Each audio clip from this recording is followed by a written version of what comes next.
This is the last, this is the last, we're living in the last day. This is the last, this is the last, we're living in the last day. This is the last, we're living in the last day. This is the last, we're living in the last day. Ready or not, he still will come. But he must fulfill his promise. His will be done. And there's no one that can stop it. If I were you, I would seek the most high for the truth.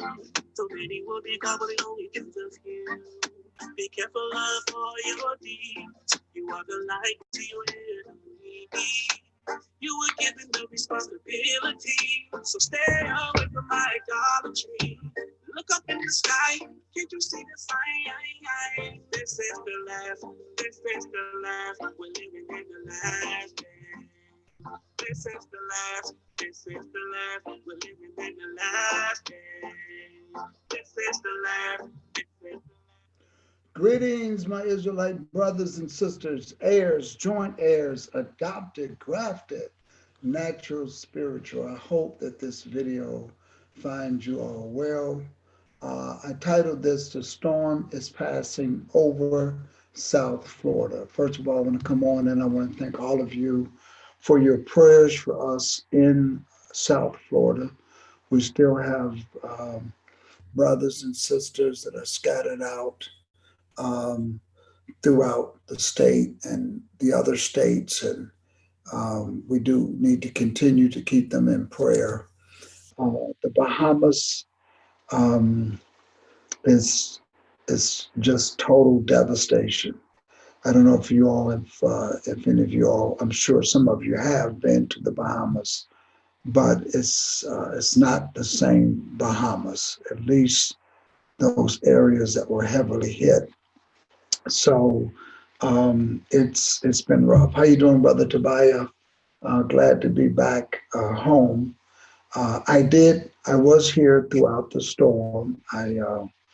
This past Sabbath, I was at the Israel of God in Orlando, Florida.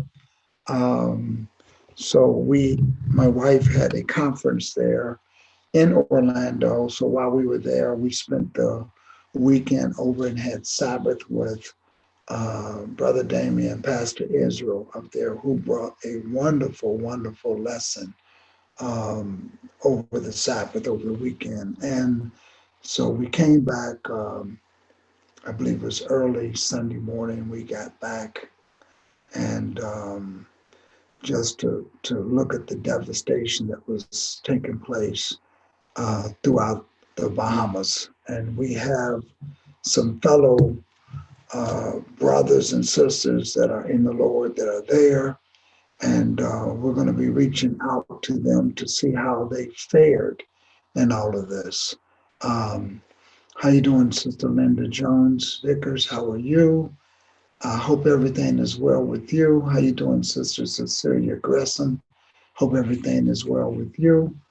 Um, Listen, we passed this one. This one here could have been catastrophic in South Florida. It could have been catastrophic. Um, the amount of people that we have here, imagine if that storm would have hit us and have lingered the way that it lingered over um, Freeport and the other islands there in the Bahamas, the Grand Bahamas. Um, there are so many stories that we're hearing from people that are connected to the Bahamas that are just petrifying. Um, Heard of one family that went up into the attic as water started to come inside the house, went over the sandbags. The water started to rise above the sandbags that they had placed around the doors, came up into the windows. And um, the mother got the children up in the attic. And while they were in the attic, the water continued to rise and rise and rise.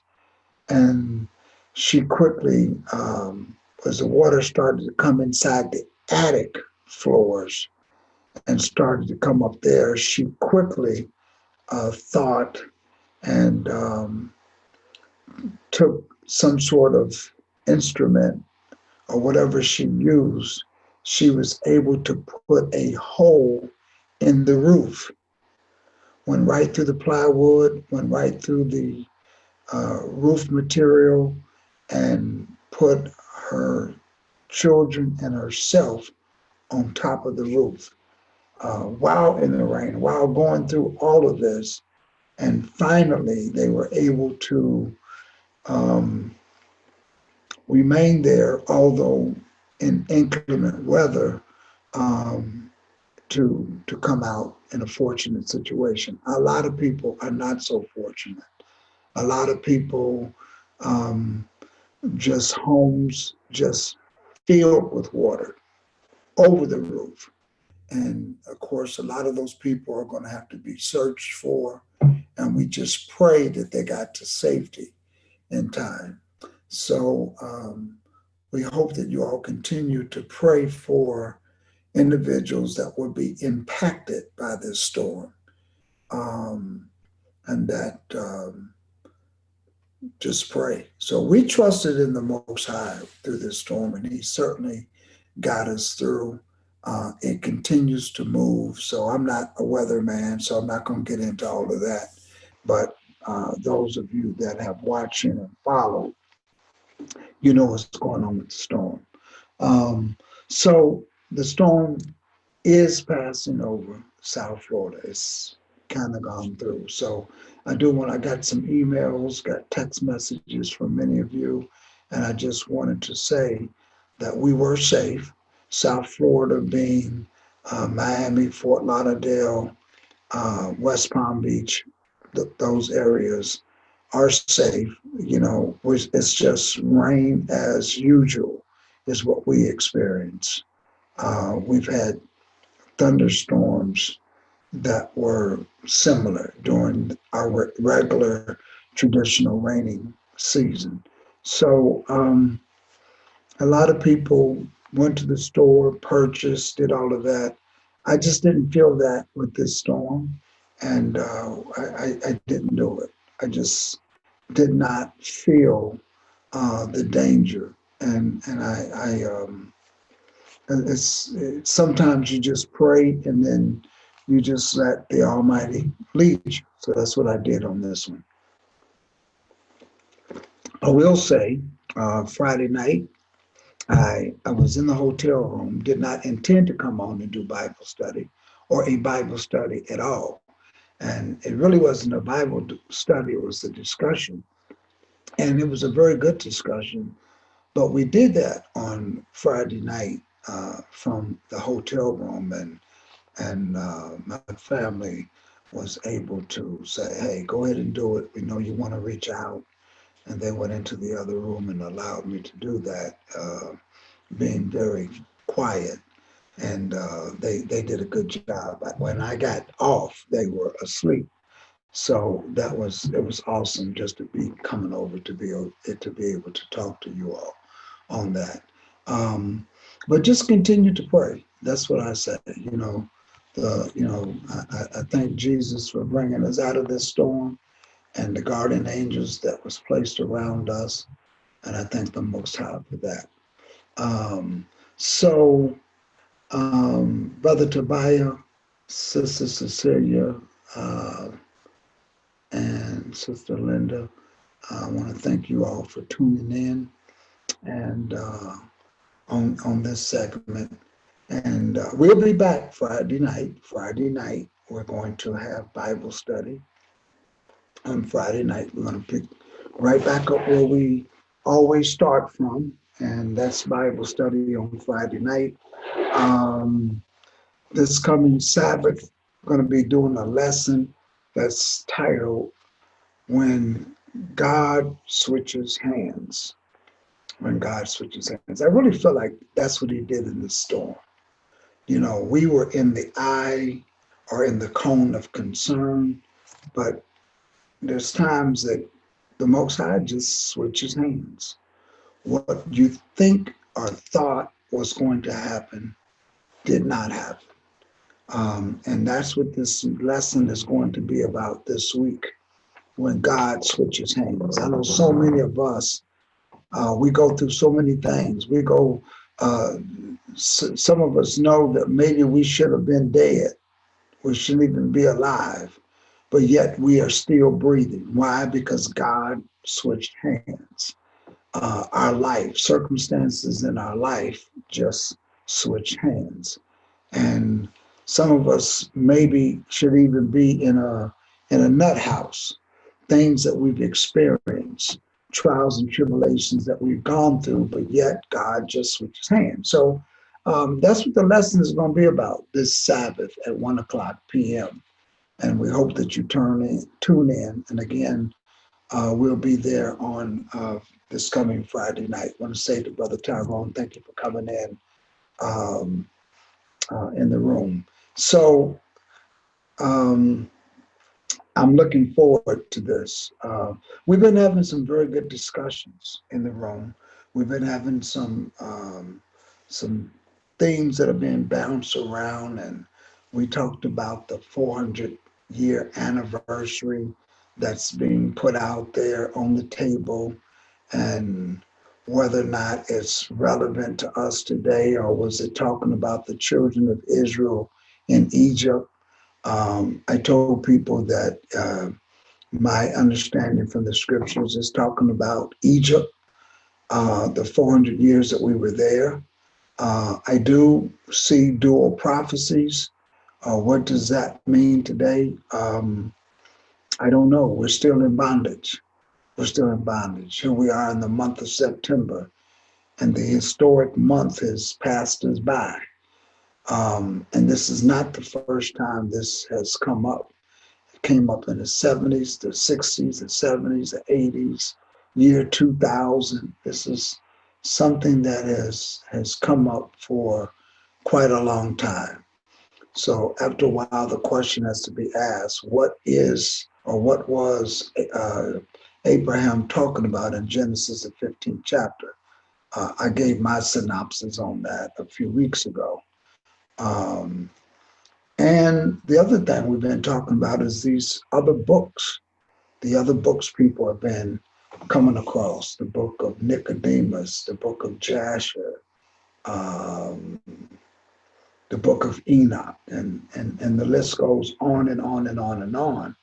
And of course, what people think is because it's not a part of the King James Version, um, that there's some sort of conspiracy to keep us away from those books. Um, well, let me just say this. People are finding those books, so they're no longer lost, and people are reading them. So there's not a conspiracy to keep us from them when they're there. They're available. They've always been available. There's several variations of the book of Enoch and Jasher out there. Nicodemus was a new one to me, also called the Acts of Pilate. And there was a book of Barnabas, other disciples, because we only read where there's the four books, the books of four disciples, being Matthew, Mark, Luke, and John. But we do know that there were other disciples that were there. Um, Thomas. I'm sure there's a book floating around. The danger in this is that there are people who put these books together and they attribute them to the other disciples. And um, because of being credible and being, what's the word I want to use, forthright, they do tell you whether or not those books are really the penmanship or the authorship of those particular individuals that they are attributing them to. And when you read the preface of those books, they clearly tell you that they're not. The thing is, I'm not for sure that we used to read or in a habit of reading the preface of to books. We kind of get into the book. We go to chapter one. A lot of times we don't read the table of contents. We just get right into the book and we start reading. And one of the things that I found that just in being able to relax and get into an environment where I was able to relax and to let things marinate in my mind. Um, One of the things that came to me was, do we really know the book that we have? Do we really know it? And that's a lesson in all of itself. Do we really know this Bible? Do we really know it? Do we really know it from Genesis to Revelation? In particular, do we know it from Genesis to the book of Leviticus? Genesis, Exodus, Leviticus, Number, Deuteronomy. That's the fifth book. Do we really know it? Do we know it from the perspective of all the prophets? Have we read all of the prophets in this book?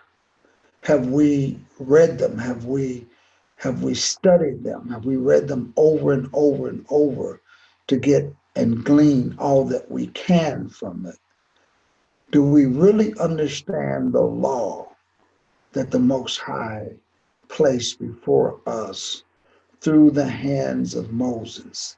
Do we really understand that law? Have we really read that law? Do we really understand it? Do we understand the various types of laws? So the question that I have is that, do we really understand this book? And I'm going to hold it up. This book right here. Do we really understand it? Do we really understand this book? Have we read it? Do we know it all the way through? And that is my recommendation before we embark in other territory. And I'm going to go as far to say this. Um, I'm not going to even recommend that you don't read those books. I'm simply saying, before you read those books, understand the meat that is on the table. Understand this, and I strongly recommend the King James Version Bible. Before you get into the book of Enoch, know this book. Before you read the book of Nicodemus, understand this book. Before you get into the book of Thomas and Barnabas and all the others, understand this book first. That's my recommendation to you. And let me tell you why.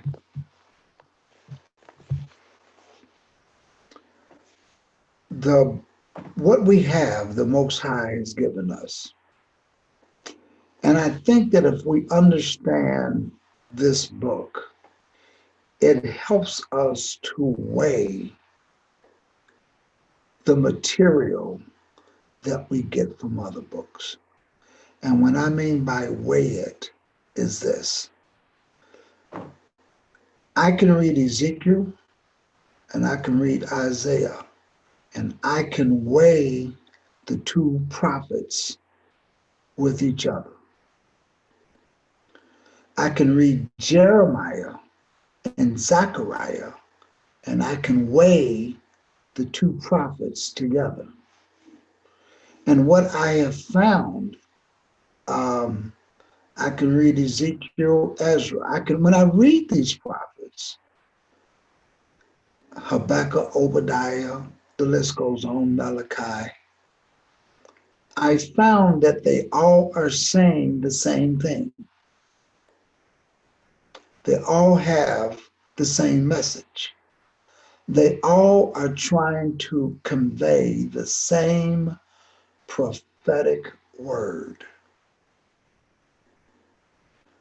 And it's because I've taken the time to weigh them with each other. And that's important to do, that you actually read them and weigh them one with the other. When you do that, you'll find that there are no discrepancies. You'll find that when what you read in Revelations is going to bring clarity and understanding to the prophets. And once you understand the prophets, you understand Revelation. Once you understand the feast days and what they are all about and what they point to, then you can understand the entire book from a perspective that's beyond your imagination.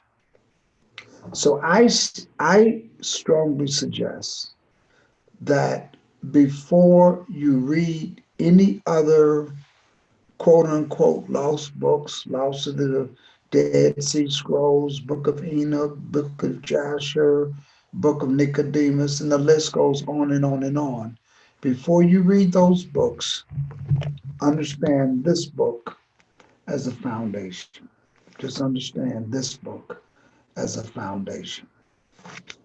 And I think that once you do that, I think that our conversation and the way I address things will be evident in and of themselves. So that's what I recommend that you do. I really recommend that you do that, and um, and just go from there. I really do. It's sort of like you cannot start doing calculus until you understand other principles of math.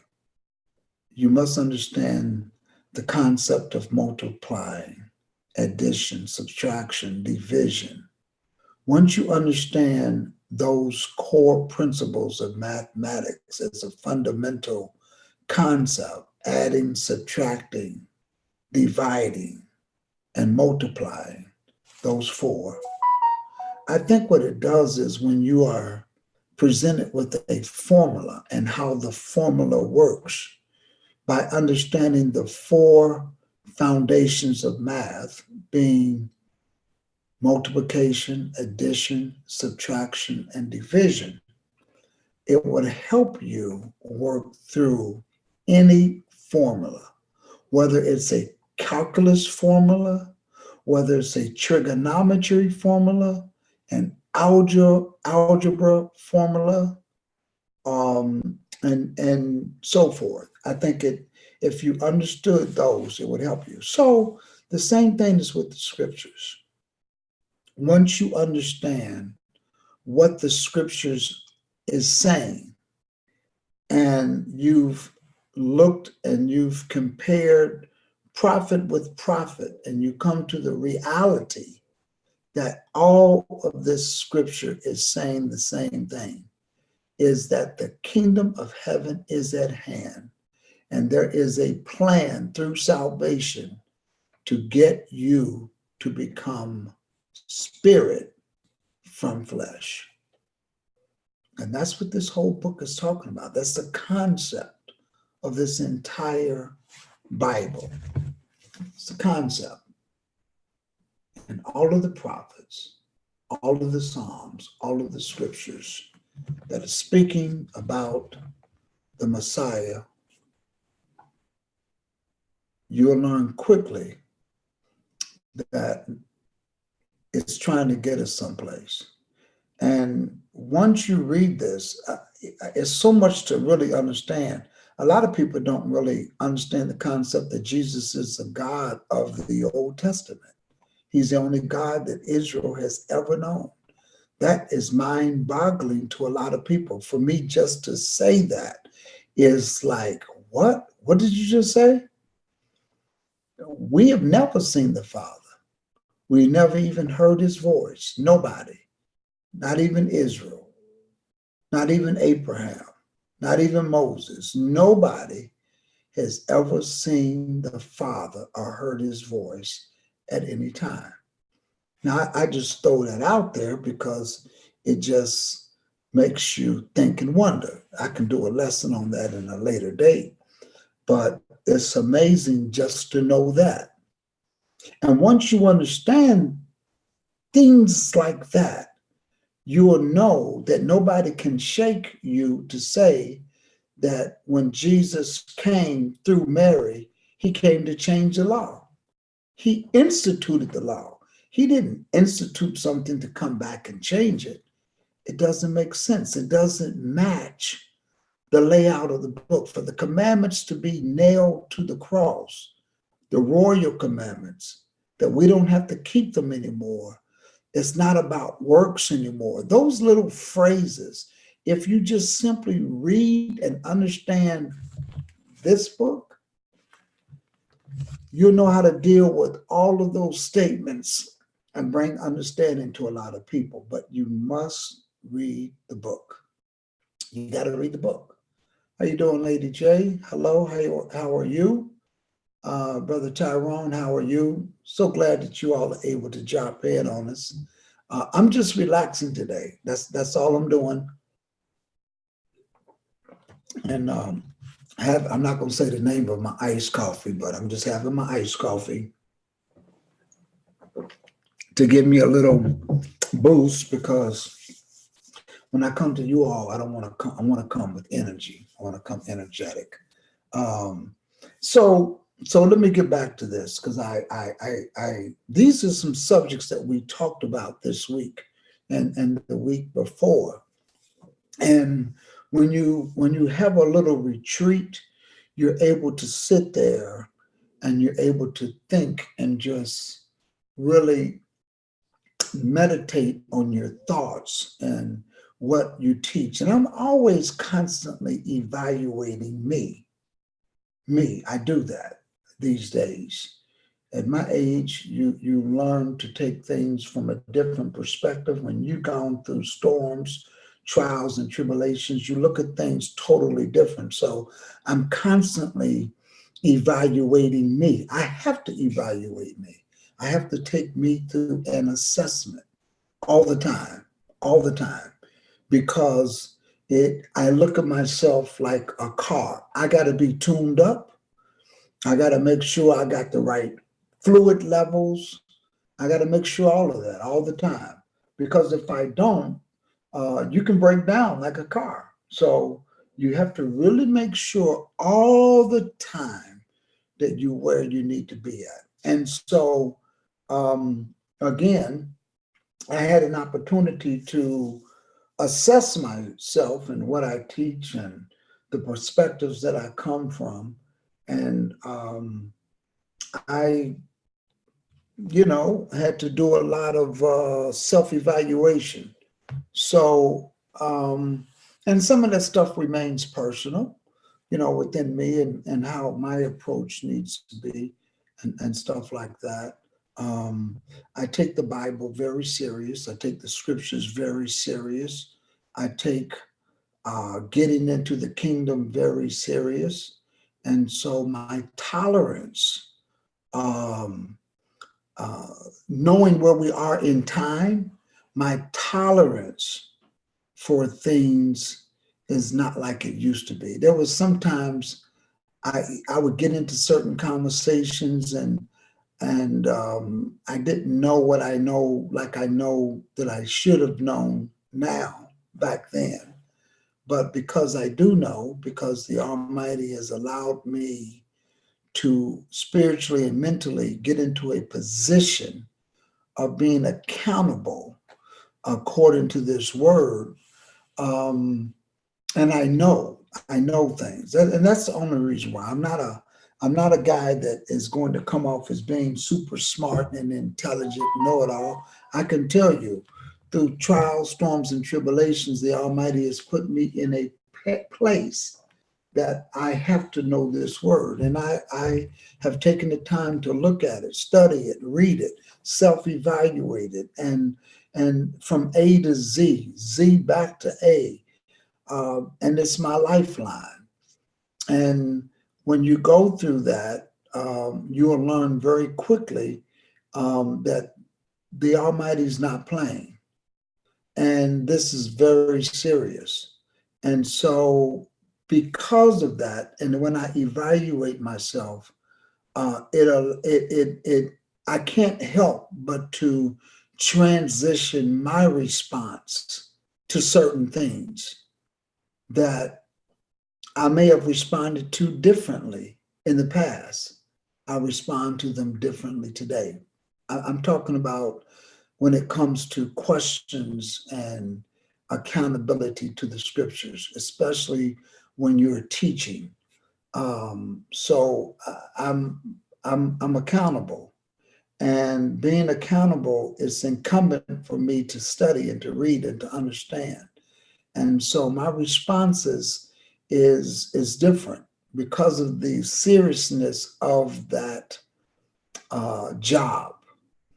Um, and I take it very serious. I really do.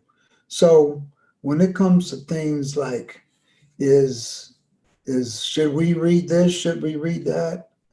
I need to be very I don't want to say diplomatic, but very wise in how I give that answer, because there are people that one may ask the question, but it's how others take it.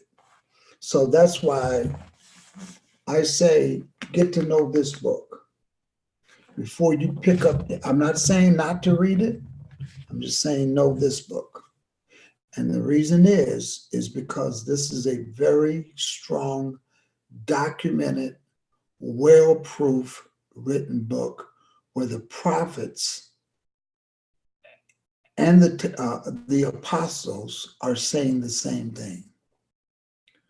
And I think that once you understand what they are trying to convey and the gospel that they're trying to get us to understand, I think then when you pick up another book, if it doesn't coexist, if it doesn't commingle itself in its ideology into what these scriptures are saying, you will quickly discount them. Quickly discount them.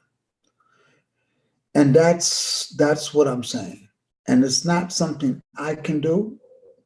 It's not something I can convince you to do. It's something that you have to do for yourself. But before you read any other book, take the time to get to know this one first. Scripture says, be faithful over few things. I will make you ruler over many. Master this book. Master the commandments. Master the laws. Master the laws. There's so much in those laws that we read, it would just really blow your mind. You would never think that some of the things that you read in there, that there's a law for certain things, and it is. And so I've come to love the book. David says, "Thy word have I hid in my heart that I may not sin against thee."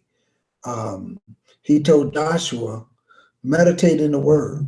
Don't turn to the left or turn to the right. I'm going to read that without putting it up on the screen because I just love that passage and how he does it. Moses had died. And when Moses had died, I'm looking for my glasses, but we'll get through this.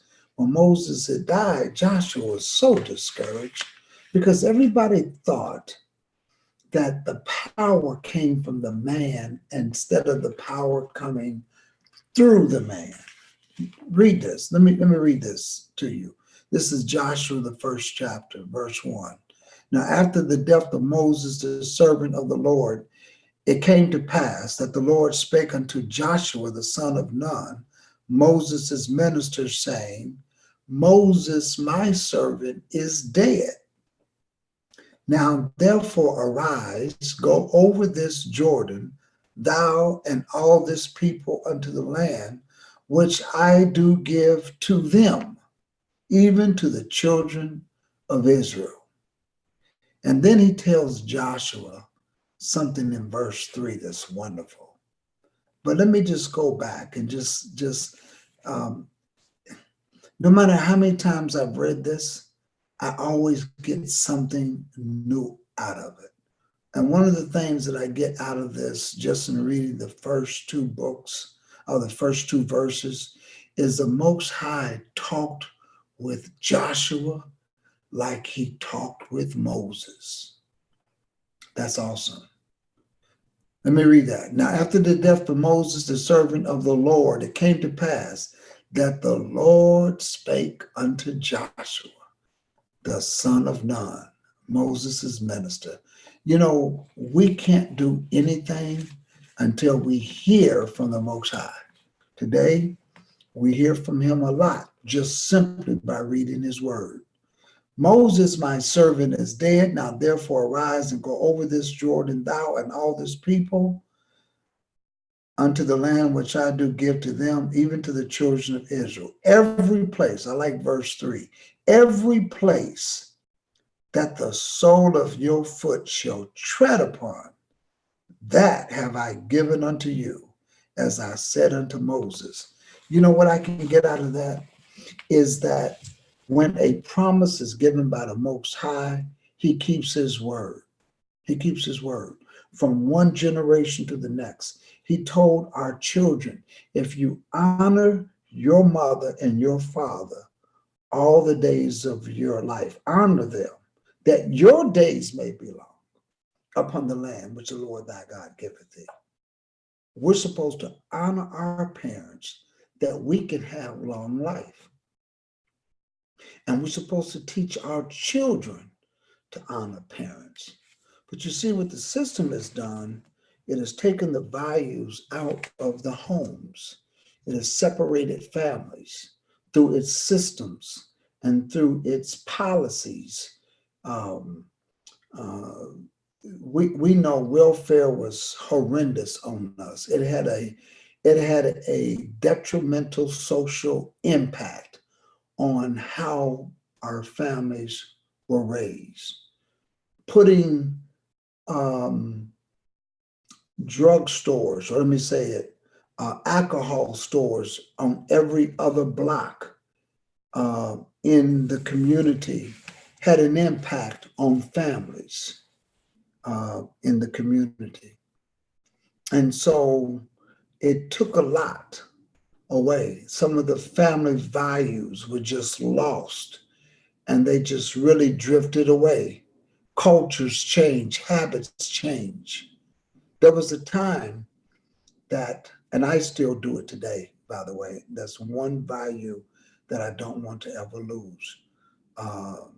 But when I was growing up, my father had us sit down at the table. Everybody ate at the same time. If you lived in the house, you came home for dinner. Everybody ate at the table at the same time. We held hands and we would pray. And each night it would be somebody else's turn to say the prayer. And uh, um, I noticed that we all said the same prayer because that's what we learned. But each night it was somebody else's turn to say it. And we all got in the kitchen. And if it was your turn, you'll have a partner and you all cleaned up the kitchen, and that was family time. And sitting around the table, we talked, we communicated, and that was important. So I thank the Almighty that I do that today. I sit down at the table, we hold hands and we pray. And those things are important because it left us. Let me finish reading this. Every place in verse 3, Joshua 1 and 3, every place that the sole of your foot shall tread upon, that I have given unto you, I have given unto you, as I said unto Moses. And these are the things that we got to pass down. because the promises of God transfers from one generation to the next. Keep my commandments and live. So we have to teach our children and make sure that they teach their children. Let me read this from verse 4. From the wilderness and this Lebanon, even unto the great river, the river Euphrates, all the land of the Hittites, and unto the great sea toward the going down of the sun shall be your coast. There should not any man be able to stand before thee in all the days of thy life. As I was with Moses, so I will be with thee. I would not fail thee nor forsake thee. That's a promise. That's a promise from God Himself. That's a promise from the Creator Himself.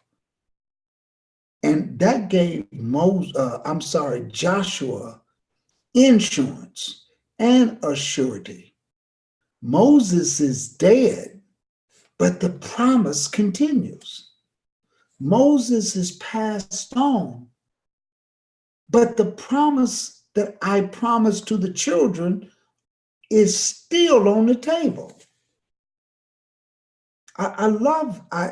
You just have to love a God like that. No other God can keep a promise. No other God does that. That's why we don't have no other gods before Him. Listen to what He tells us. I'm going to read verse 5 and then I'm going to put it in verse 6. There shall not any man be able to stand before thee all the days of thy life. Nobody's going to be able to stand before you. As I was with Moses, as I spoke with Moses, as I communed with Moses, as I called Moses out from everybody else and dealt directly with him, as I was with Moses, so I will be with thee. That's what He told Joshua. I will not fail thee nor forsake thee. Listen to verse 6. Be strong and of a good courage, for unto this people shalt thou divide for an inheritance the land, which I swear unto their fathers to give them. But listen to what He says in verse 7. Only be strong and very courageous, that thou mayest observe to do according to all the law. This is a promise. I'm putting it on the table. I'm going to be with you like I was with Moses, but you got to do according to all the law, which Moses, my servant, commanded thee. Everything that Moses gave you, you cannot deviate from it.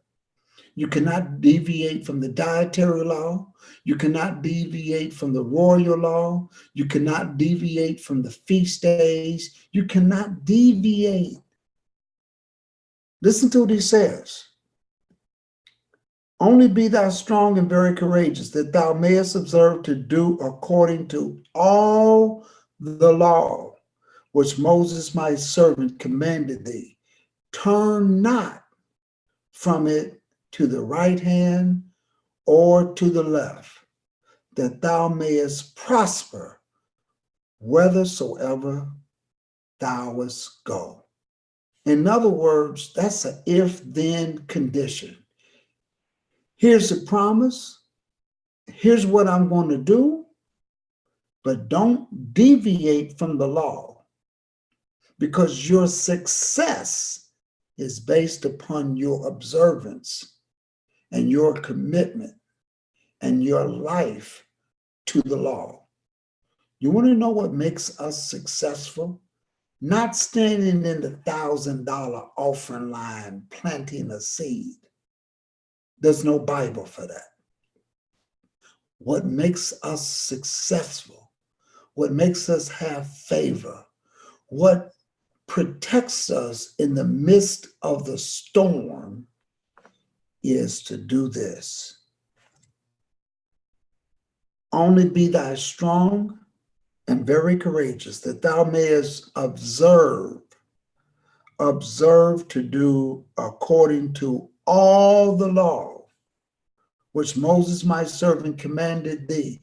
Turn not from it to the right hand or to the left hand, that thou mayest prosper whithersoever thou goest. So what does that mean? Wherever you go at, as long as you doing the will of the Most High, as he commanded Moses, no matter where we go at. If you're going to college for the first time away from home, you're going to be successful. If you're embarking into a new career, you're going to be successful. If you decide you're 50 years old and you want to go back to college, you're going to be successful. Wherever your foot goes, wherever the soles of your foot tread upon. If you want to start a business, start a business. But as long as you're in the will of the Most High, wheresoever your soles of your foot tread, the Almighty is going to bless you. Whatever your hands touch, the Almighty is going to bless you. Listen to verse 8. This book of the law, what book of the law was he holding up? Genesis, Exodus, Leviticus, Numbers, and Deuteronomy. All of those books were written by Moses. All five written by Moses. So it says, this book of the law shall not depart out of thy mouth.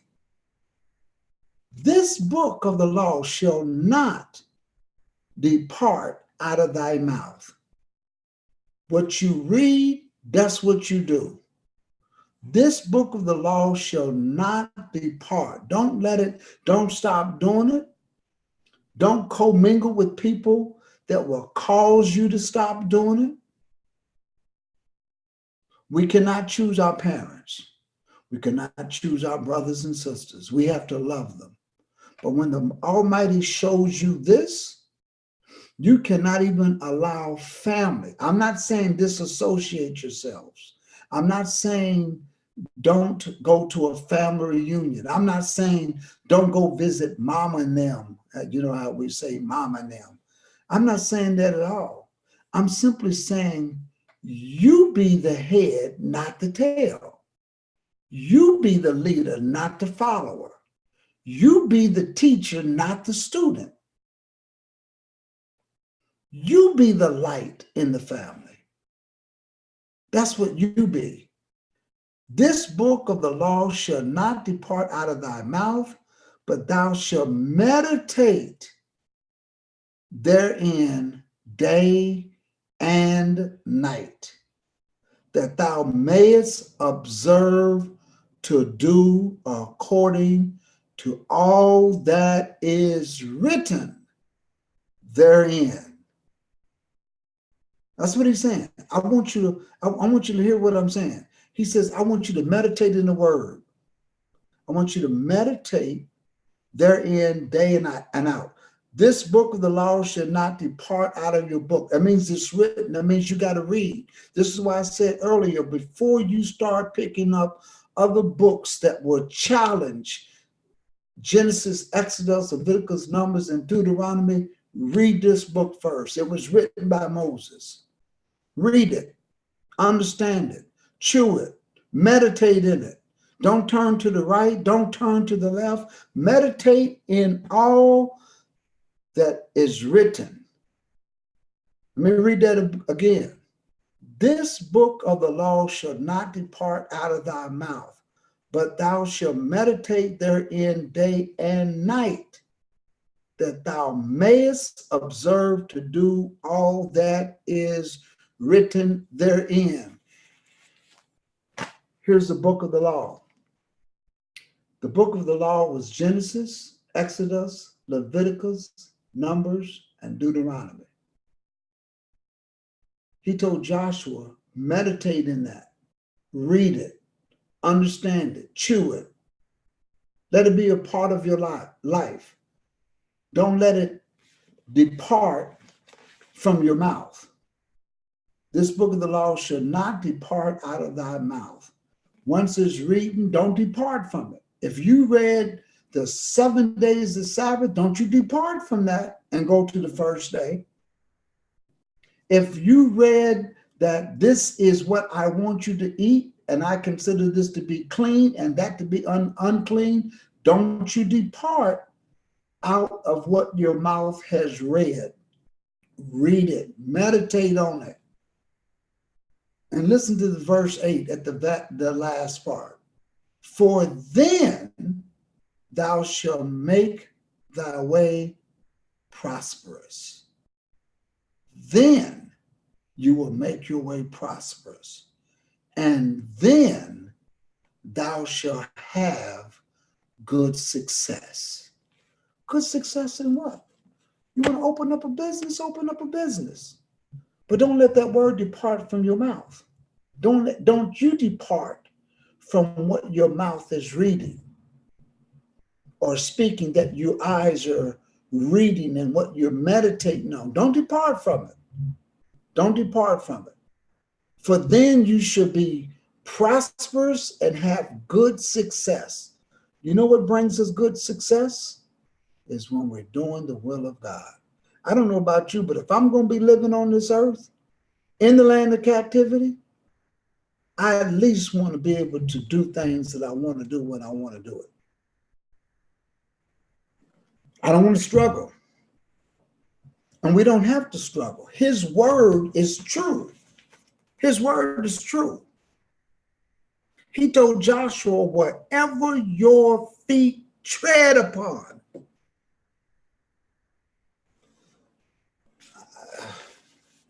I see that. Anna Israel says, that sounds like my family. Always, everyone ate together as a family, all 9 of us. Wow, that's awesome. Brother Tyrone says, I read that every day. That's awesome. That's awesome. And this is what we have to do. We have to read this word because this is powerful. And look at verse 9. Have not I commanded thee? Be strong and of a good courage. Be not afraid, neither be thou dismayed. For the Lord thy God is with thee, whithersoever thou goest. That's deep, people. At Joshua, the first chapter, verses 1 through 9, is deep. There's a lot. I can spend an hour on just those 9 verses, just dissecting them and listening to what they're saying. And you could say, wow, I tried to do a business, but it failed. I'm telling you, go back, reassess yourself, realign yourself, get yourself together, do an assessment, and find out what is not in your lifestyle according to his way. See if there's anything that contradicts the principles of the Most High. And find out if that's your hindrance. Let me give you an example. God told the children of Israel, he said, listen, when y'all go in, Joshua, I want you all to kill everything. Don't take nothing. Don't take anything. Only take the silver and the gold out and the vessels, and we're going to bring that. We're going to consecrate that into being and belonging to the house of the Lord. But everything else, I don't want you to keep it. Destroy it. Don't take nothing. Don't take nothing. And Joshua took his soldiers. He commanded them to go in, and they went into battle. They were just awesome and mighty in battle. I mean, they were just courageous, and they was just doing this thing. And then there was someone by the name of Achan who saw some garments and saw some things that he wanted to keep for himself. Disobedient to the command and the instructions that was given to him, he took those items and he hid in the tent of his home. And when the time came to go out to battle with a group that was very small in number, not as skillful, not as powerful, not as notable as the other armies as Israel was wiping out, he said, just give us a few thousand and we'll go over and handle that. They went, and those brothers got chased. Israel got chased, running all the way till the sun went down. And Joshua couldn't understand it. That baffled him. That brother got on his knees and went to praying. What was he doing? He was conducting a self-assessment. Something's got to be wrong. Something is wrong, because I know that the Most High spoke to me. I know what he told me. Something is wrong. And he went to praying. God revealed it to him. He revealed it to him. I don't know if you all have ever read the story, but he brings out, lines up all the men, and he gets to Achan's family, and Achan admitted, yeah, I took some shirts and I took some things, and it's down in the tent on the floor, covered up and buried. Joshua sent the elders down there to retrieve it, and he brought Achan and his entire family, his entire seed, brought them out, and he had to kill them because they brought an abomination to the household. So what am I saying? Sometimes we may not be as successful. Don't be so prideful. Stop and say, Lord, this ain't right. Is there something in my life? Is there something I'm doing? Is there something that I'm saying? Is there something in a way that's hindering this relationship, this promise that we have? Is there something breaking it? And you really have to ask the Most High that. You really do. You got to ask him what it is. What is it? Because he said in the word that some people might say, well, we in captivity, and we can't do this and we can't do that, and we can't do this and we can't do that. Well, I'm going to read something to you. I'm going to read something to you that contradicts that. I'm going to read it to you because I want you to get it.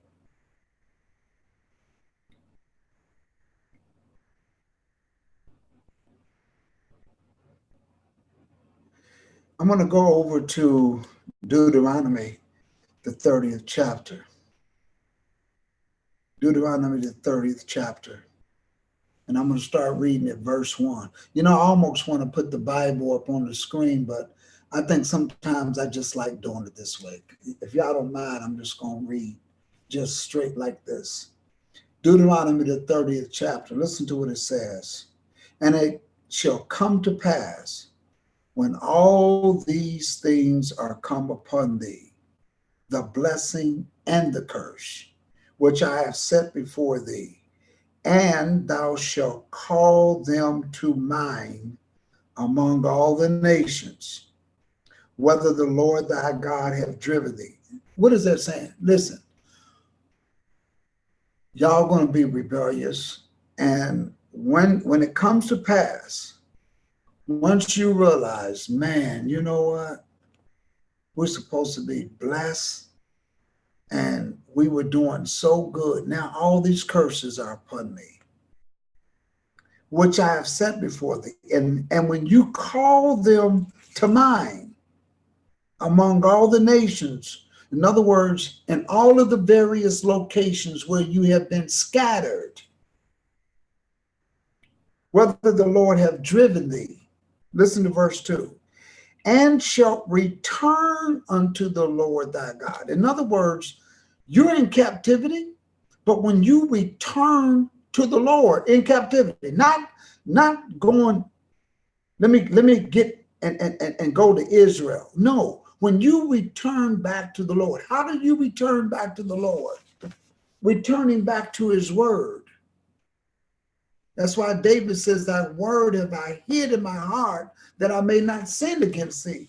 And thou shalt return unto the Lord thy God. And listen to this, and shall obey his voice according to all that I command thee this day. This is Moses talking, because he was given a prophetic word. He says that when you return back to him and obey his voice according to all that I have commanded thee this day, thou and thy children with all thine heart and with all thy soul, that then the Lord thy God will turn thy captivity and have compassion upon thee, and will return and gather thee from all the nations, whether the Lord thy God hath scattered thee. Listen to this. And if any of thine be driven out unto the outmost parts of heaven, in other words, throughout the different parts, from thence will the Lord thy God gather thee. This is deep, people. And from thence will he fetch thee. And the Lord thy God will bring thee into the land which thy fathers possessed. Thou shalt possess it, and he will do thee good and multiply thee above thy fathers. When is the Most High going to do this? When he returns, he's going to put us back into the land that was promised to our forefathers. This is a promise. He's going to do this. He's going to do this. But we have to return to him first. Okay? Listen to this. Verse 6.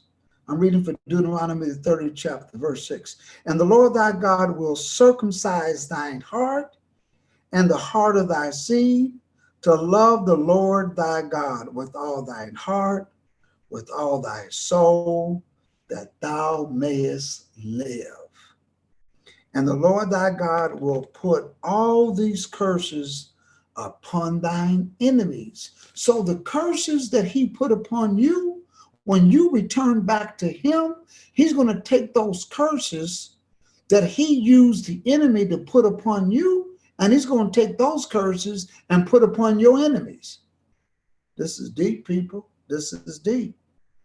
And on them that hate thee, which persecute thee. All the people that hate you, all the people that just, I don't like Israel, I don't like those Hebrews, I don't like them, I don't like them, scatter them, treat them bad, do this. Once you return back to the Almighty, everything people did to you is going to be done to them. Y'all remember that movie Color Purple? When Celie, I think that's what her name, Whoopi, she says to, and I'm trying to think what his name was, Mr. She says, everything you did to me is going to come to you. That was one of my favorite parts of that movie. Okay. And the Lord thy God, verse 7, and the Lord thy God will put all these curses upon thine enemies and on them that hate thee, which persecute thee. And listen to this in verse 8, and thou shalt return and obey the voice of the Lord and do all his commandments, which I command thee this day. And the Lord thy God will make thee plenteous in every work of thine hand. He's going to make you plenteous. You open up a barber shop, yeah, you can be closed on the Sabbath and you're going to make more money than anybody else does that's open 7 days a week. It's going to be amazing. You're going to say, wow, how did that happen? You can go and open up your own clothing store and be closed on the Sabbath, and you're going to make just as much money as anybody else. He's going to make you plenteous in every work, not in some work, in every work of thine hand. This is what I'm reading this. This is the 9th verse. And the Lord thy God will make thee plenteous in every work of thine hand, in the fruit of thy womb. That means you can have as many healthy children as you would like to have. And the fruit of thy cattle, and the fruit of thine land for good. For the Lord will again rejoice over thee for good, as he rejoiced over thy fathers. If, listen to this, if thou shalt hearken unto the voice of the Lord thy God, to keep his commandments and his statutes, which are written in this book of the law. It's written right here. That's why I say master this. Master this. When you master this, I'm not worried about lost books, lost scrolls, Dead Sea Scrolls. I'm worried about this book that he gave Moses and the law that he gave Moses. This is what I want to master. Had to plug that in. All right. Let me read that again. Verse 10. If thou shalt hearken unto the voice of the Lord thy God, to keep his commandments and his statutes, which are written in this book of the law, and if thou shalt turn unto the Lord thy God with all thine heart and with all thy soul. For this commandment which I command thee this day is not hidden from thee, neither is it far off. Here it is right here. It's not hidden. It's not in the Dead Sea Scrolls. It's not, oh, there's some lost books. No, it's not hidden from thee. It's right here. It's not hidden from thee. Neither is it far off. Verse 12. It is not in heaven that thou shouldest say, who should go up for us to heaven and bring it unto us, that we may hear it and do it? Neither is it beyond the sea that thou shouldest say, who shall go over the sea for us and bring it unto us, that we may hear it and do it? This is why I say the Most High is in charge. Even in the land of your captivity, he caused a book to be put together in your language in the land of captivity in which you have been scattered, and he's given it to you. It's not far off. You don't have to go look for it. It's not in heaven. Who's going to go get it? It's not overseas. It's not in Israel. It's not in Africa. It's not in another language. Because Isaiah 28 says, with stammering lips and other tongues will I reach my people. It's right here, people. It's right here. Plain, simple. Neither is it beyond the sea that thou shouldest say, who shall go over the sea for us and bring it unto us, that we may hear it and do it? But the word is very nigh unto thee, in thy mouth and in thy heart, that thou mayest do it. This is deep. Listen. Oh man, I'm having a good time with you all. I'm having a very good time. So I leave all of that to just simply say, we're doing good in this storm.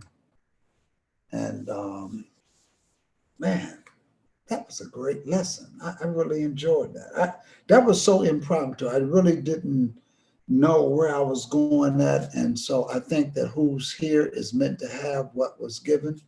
And who's listening, who tunes in will, I hope that this is a blessing to you. And that's all that I can say about that. I just hope it's a blessing for you. So that being said, I really enjoyed my time spent with you all. I want to say that the text messages and the things that I've got, So I had to come in and I had to be a part of a team that was an emergency management team in case the storm did hit. So I worked from the past 25 hours in a operation center in the event that the storm did come here to really get the county and the city back on par from to recover. So I had went there, so I have not been able to respond. So I came in after being up there for the past 25 hours. I took a nap and I wanted to reach out. And so I was able to reach out and just that. So I want to thank all of you all that did send text messages that I have not responded to, emails that I have not responded to, but I just wanted to take this as an opportunity to just say thank you. Thank you for your prayers. Now let's continue to pray for those others that are elsewhere because I'm very worried. I have people that I know that's in the Bahamas, and ooh, it's just devastating. It's just wow. It's just sad. It's just saddens your heart to know what people went through. Um, and there's a lot of Bahamians in here in South Florida. In fact, our congregation it sits in the middle of a strong Bahamian uh, uh, community, strong Bahamian community that's been there for years, years. And so I just, I'm going to go down later this week and just do what we can do. I'm going to find out what we can do as a congregation to get people the clothing that they need, the non perishables and canned goods that they need. Um, and stuff like that. So we want to do our part to to give them the resources that we need to give them to help them get back on their feet. This is going to be a long-term recovery process for our brothers and sisters that are in the Bahamas. I can only just tell you that it's going to be a long process. I think the government of the Bahamas is really um, uh, I don't want to say that they were not prepared, but what they did not expect was a storm to hover over them for um, over 30 hours. Winds as high as 145 miles per hour with just rain pouring down constantly for over a day and a half on top of strong winds. I don't think that any government can prepare for something like that. There are no pre plans to sustain that type of damage and event that the impact of this storm is going to have. So we're just going to do our part as a congregation to get them what they need because it's going to take an effort. This storm, in my assessment, just from looking at it, just stay in one spot for that long of a time with winds um, going the way that they were on top of rain. Um, I don't think any Caribbean island has experienced something as devastating as this. I know that there was the earthquake in Haiti, which was horrific, um, but I think this is going to be something that we're going to be looking at for a long time and our assistance. And we're going to be there as a congregation to do what we can do to make sure that we get resources to the right people in the right area. And thank the Almighty that we do know people that can do that as expeditiously as needed. on our behalf. So again, keep them in prayer. Some in certain areas they're still going through as this storm moves 1 mile per hour. Wow. So thank you all very much. Let me just say hello to everybody that's here. Let me see who we have here. We have, I want to say Brother Tobiah, Cecilia Gresham, Sister Linda Jones, Brother Tyrone, Lady J, uh, Anna Israel, Ricky, how you doing? And Anna says, thank you, Pastor Johnson, for the encouraging promises from the word. You're welcome. And I just hope that these words were encouraging to all of you all, that whatever you endeavor to do in life, you're able to do it. You're able to do it. You're able to do it. And it's a lifestyle. So thank you all so much. Don't forget to hit the like button. Jack Washington, how you doing, Brother Washington? Thank you for being here. I know that we got more watching that's in the that are in the chat room, but thank you for watching and coming in. Bless all of you all. We will talk soon. I will be back on later this week. And so thank you again for tuning in. Peace and the blessings of the Lord be upon you all.